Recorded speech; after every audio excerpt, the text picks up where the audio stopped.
Aujourd'hui, on va parler de notions fondamentales pour comprendre le GNSS, ce système qui permet de nous localiser partout sur la planète grâce aux satellites. Avant de manipuler les données GNSS, il faut maîtriser trois concepts clés, la notion de latitude, longitude et d'altitude. Ces coordonnées définissent la position d'un point sur Terre, que ce soit un avion, un bateau, une voiture ou même toi avec ton smartphone. On va détailler ce que sont ces coordonnées, comment elles se mesurent et surtout pourquoi comprendre l'altitude est un peu plus complexe qu'on pourrait le penser. Et si vous nous rejoignez pour la première fois, sachez que c'est notre quatrième épisode de la série des vidéos dédiées à la compréhension du GNSS et ses applications en Afrique.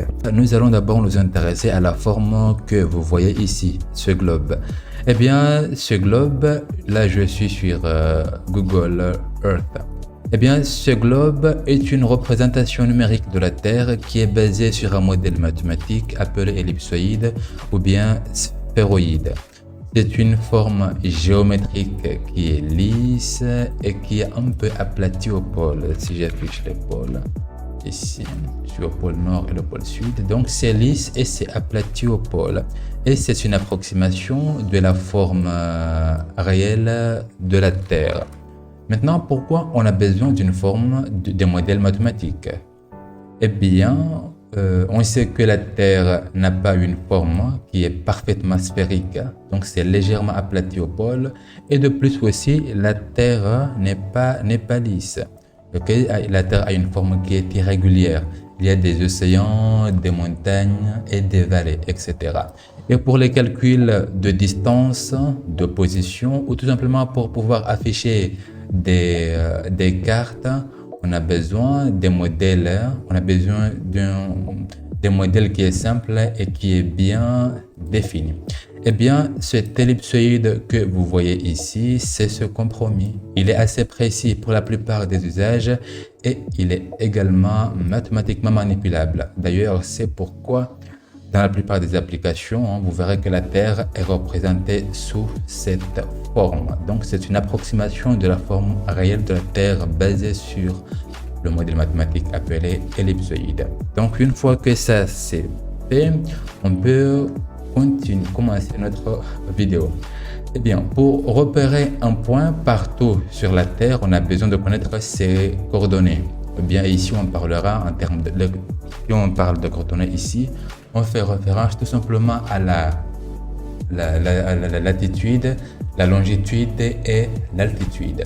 Dans un premier temps, nous allons nous baser principalement sur la latitude et la longitude, ok, avant de parler de l'altitude. Donc, si je prends ici un point et que je le déplace sur la carte, ou bien sur le globe ici, vous voyez de ce côté-là que ces chiffres-là ici changent. C'est tout simplement la position de ce point-là qui change en fonction de là où je place la souris, tout simplement. Et si je laisse ce point ici, ok, j'enregistre, c'est ça, j'ai ces coordonnées en deux dimensions, ok, la latitude et la longitude. Quand on travaille avec des cartes, ces deux coordonnées en fait suffisent pour repérer un point sur une carte. Mais quand on est en trois dimensions, on aura besoin en fait de savoir également aussi l'altitude que nous allons voir après. Donc, comment on lit ces chiffres ici? Eh bien, déjà, la première partie ici de 16 jusqu'à S, c'est l'altitude. Et la partie qui reste, c'est la latitude plutôt. Et la partie qui reste, c'est la longitude. Je vais afficher une carte pour mieux comprendre ça. Donc, pour représenter la latitude et la longitude, on a deux notations. Nous avons la notation DMS ou bien degré, minute, seconde et la notation D ou bien degré décimal. Qu'est-ce que cela signifie et comment on lit tout ça? Prenons par exemple si on a les coordonnées en notation DMS, degré, minute, seconde. On a ici le degré, on a ici minute, on a ici le seconde. Et on a un point ici qui montre si on est au nord ou bien si on est au sud. Pour l'altitude. Pour la longitude, même chose, mais ce qui va changer, c'est ce point, c'est la lettre qui est à la fin. qui sera est ou bien ouest, tout simplement, si on est à l'est ou à l'ouest. Et si ces mêmes coordonnées que vous voyez ici, en notation DMS, la latitude ici et la longitude, on a en notation degré décimal sur cette forme-là. Dans la plupart des applications que nous allons voir, on verra que pour simplifier les calculs ou en informatique tout simplement, on représentera en fait ces coordonnées sous cette forme-là pour des calculs tout simplement en degré décimal. Donc c'est la notation DMS, c'est la notation décimale. Maintenant, nous allons voir comment tout ça fonctionne sur la carte ici. Je ferme ça. Eh bien, c'est quoi l'altitude? Eh bien, je vais afficher l'altitude, c'est juste la position ou la distance d'un point par rapport à l'équateur. Je vais afficher une autre forme ici. J'ai une forme qui est simplifiée ici. Comme je vais juste rappeler un peu ici la forme de ces lignes-là. La ligne qui part du pôle nord au pôle sud, comme on l'a dit, c'est le méridien de Greenwich. Et la ligne qui divise la Terre en deux parties, c'est l'équateur. Donc pour déterminer en fait la latitude, on se base principalement sur l'équateur. Prenons ce point qui est ici. Je vais masquer le méridien de Greenwich. Je vais l'afficher et je vais partir l'équateur. Donc si je change, vous voyez l'axe de rotation de la Terre qui part du pôle nord au pôle sud. Si je prends par exemple ici la latitude, c'est la distance. Si je change en fait la latitude, vous voyez comment le point se déplace. Donc il se déplace du pôle nord au pôle sud ou bien du pôle sud au pôle nord tout simplement. Donc quand on parle de latitude, c'est la distance d'un point en termes d'angle par rapport, c'est la distance d'un point par rapport à l'équateur, que ce soit au nord ou bien au sud. Donc j'ai laissé l'équateur là. Donc cette distance là, cet angle qui est formé ici, je vais retourner un peu. Voilà. Donc cet angle entre l'équateur et le point qu'on a ici, c'est sa latitude. Cet angle là, c'est sa latitude. Et si j'augmente, vous verrez que l'angle maximal ici, de l'équateur au pôle nord, c'est 90 degrés. Et de l'équateur au pôle sud, c'est également 90 degrés. Donc, les valeurs sont comprises de 0 à 180 degrés, tout simplement, pour un demi-cercle, vous pouvez le voir ici, ou tout simplement entre moins 90 degrés et 90 degrés. Et la plupart du temps, dans la notation décimale, degré décimal, on représente les angles, surtout la partie latitude, entre moins 90 degrés et 90 degrés. Si on part de l'équateur au pôle nord, on aura les angles positifs, et du pôle nord au pôle sud, on aura les angles négatifs. Et si parfois on ne présente pas les signes, tout simplement. Si je suis ici au nord, supposons que si là, par exemple, je suis à 10 degrés au nord, ok? Je suis à 10 degrés au nord. Si je reviens, ok, c'est pourquoi j'ai la lettre N, ok? J'aurai la lettre N. Et si je deviens ici, je suis à 10 degrés au sud. Si je suis en notation décimale, on ne représentera pas en fait ces lettres-là. Je mettrai, par exemple, ici, si on est au sud, on aura moins 10 degrés. Et si je suis au nord, j'aurai tout simplement ici 10 degrés, ou bien plus 10 degrés, c'est ça. Donc, on utilisera des notations en degré décimal principalement. Donc, quand on utilisera des angles positifs, sur la latitude, vous allez savoir que là, vous êtes au nord, et pour la longitude, vous êtes au sud, tout simplement. Et vous êtes au sud, si on a des angles négatifs plutôt, je dis n'importe quoi. Donc c'est la latitude. La latitude, c'est la position d'un point par rapport à l'équateur. Okay? C'est ça. La position d'un point au nord ou au sud par rapport à l'équateur. Et cette position et cette distance plutôt est mesurée en forme d'angle. Comme vous voyez ici, cette variation. Okay? Et si on est au nord, on est sur les angles positifs entre 0 et 90 degrés. Et si on est au sud, Et si on est au sud, on est entre 0 et moins 90 degrés principalement. On pourrait utiliser des notations des lettres N et S pour montrer sur quelle partie on se situe.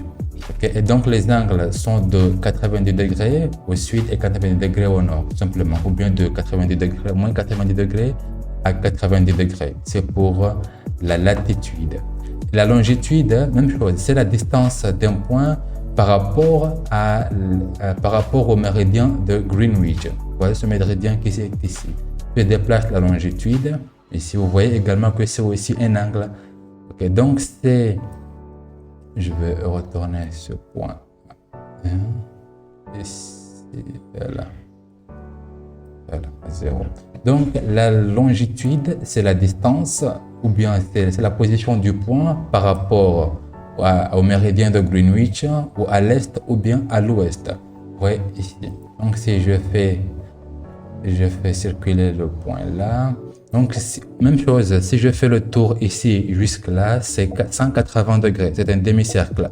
Et si je fais le tour de l'autre côté également, c'est 180 degrés. Ok, donc là, je suis à l'est et je suis à l'ouest de l'autre côté. Ok, c'est pourquoi vous voyez ici. Même chose, c'est la position du point par rapport au méridien de Greenwich. Et les angles, c'est en tout, on fait un tour complet d'un cercle, c'est 360 degrés les angles possibles, mais on parlera plutôt de 0 à 180 degrés, ou bien de moins 180 degrés à 180 degrés, en notation en degrés décimales principalement. Donc si je déplace le point là, j'ai sa longitude, c'est la distance par rapport au méridien de Greenwich. Et pour savoir les coordonnées de ce point-là, donc je combine la latitude et la longitude. Je déplace aussi un peu. Ok. Donc j'ai les coordonnées de n'importe quel point sur la Terre, tout simplement. Donc c'était tout ici. Et je vais revenir sur Google Earth. Donc maintenant qu'on sait ce que c'est, si je prends un point ici et que je le déplace, vous allez voir comment ces coordonnées sont en train de changer ici. Si je prends par exemple, là c'est l'équateur. Si je suis à l'équateur, la latitude c'est 0 degré. Je suis à 0 degré ici et je suis sur le méridien de Greenwich. La longitude est à 0 degré également, comme vous pouvez le voir ici. Si je me déplace ici à l'est, vous allez voir la lettre E ici. Et si je suis de l'autre côté, on est à l'ouest, vous avez le W ici.